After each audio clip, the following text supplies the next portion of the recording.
So, David, I hear a lot about formulation, and I think, I'd really like to know in your own words, how would you define formulation? Well, I think a formulation is just a story that explains why a young person has got the particular problems they have at that moment. And then it sort of identifies a way forward and helps the therapist or clinician or practitioner to work out what's likely to be helpful. So it's nothing more fancy than that.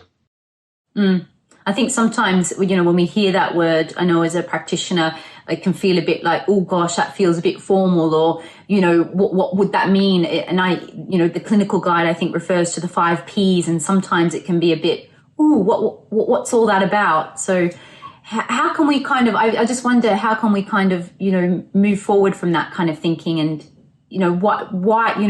talk more a little bit about what those 5 Ps are? Well, the first thing to say is that lots of people are already doing formulations. They just don't call it a formulation. Anyone that stops and thinks, what's going on for this young person and what can I do to help? Well, that's a formulation right there. It's just that we don't call it that. And what I think we're trying to encourage people to do in the guide is to just slow that process down and do it a bit better and give it a bit of time. So rather than just rushing in going, which child is this? What's going on with them? And what am I going to do? Thinking, okay, this is, so for example, from the animation Wesley, this is the problem, this is what's going on, and therefore this is what I'm likely to do that's likely to be helpful. Because I think if we help people to do it in a structured and systematic way, they don't miss things. They don't just assume they know what they're going to do. They're actually able to tailor their intervention more specifically to that particular young person in front of them. Those of us working with bereaved children know that every child reacts in a very different way. So really, formulation is a way of mapping out what's going on for them and why, and therefore mapping our intervention on to those particular difficulties. Yeah. And you mentioned those 5 Ps, so that's one way of doing it. It's quite a nice, simple way to just structure the information really and to think about what's going on. So the first P would be predisposing. So what's gone on for that person before their bereavement that actually might be playing a role in their current difficulties. Then we have precipitating. So what is it that's triggered this particular reaction? And obviously, in the cases we're talking about a bereavement. But what was the bereavement and how did the person die? What is it about the way the person died that is triggering these particular difficulties? The next P is problem. So as we know, for young people who are bereaved, they have a full range of difficulties. It's very difficult to pin it down to just one thing. So this particular young person, what is their particular problem? What is it that they're presenting with? What is it that they want to change? The next P is perpetuating.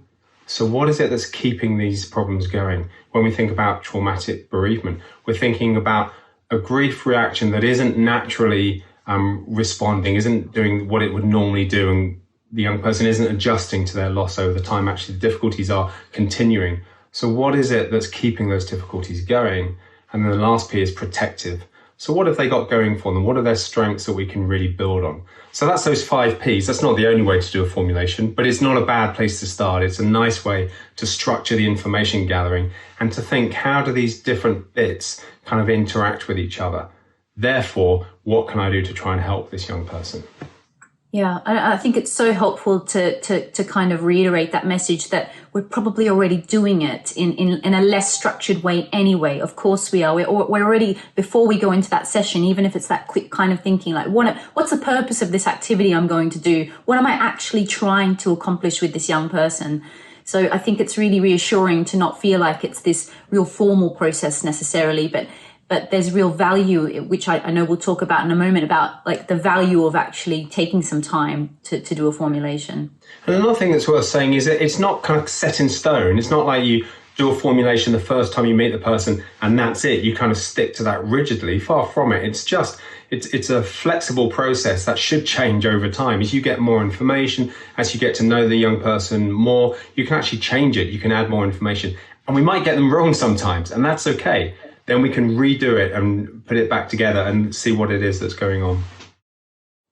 I think I'm interested, I guess, to talk about maybe a little bit about why it's so important to do. And we've already kind of touched on that a little bit, but, it is about maybe not missing that information potentially and revisiting, like, as more information, as more data comes to you.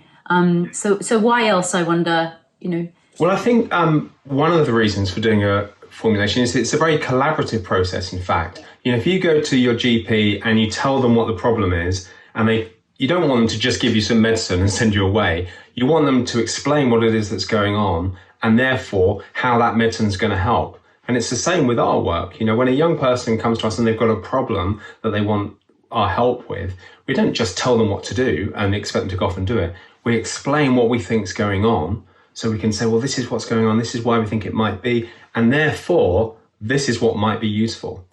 And the great thing about that process is they can then tell you how accurate your formulation is. They might say, well, actually, I'm not sure I agree with that, and they can contribute to it. So it becomes very much a collaborative process. So I think that's another really good reason for doing it. And I think I've heard you say before, David, that if that young person was to ask you at the end of a session, or even as you're about to do an activity, like, why are we doing this? Would we be able to answer that? And that's exactly why there's so much value in kind of coming in with some formulation and taking that time to have a bit more of a structured kind of approach. Yeah, absolutely. I think increasingly young people and families are quite rightly becoming more assertive in their rights, and they are asking these questions. Gone are the days where you just trust the person and do what they say.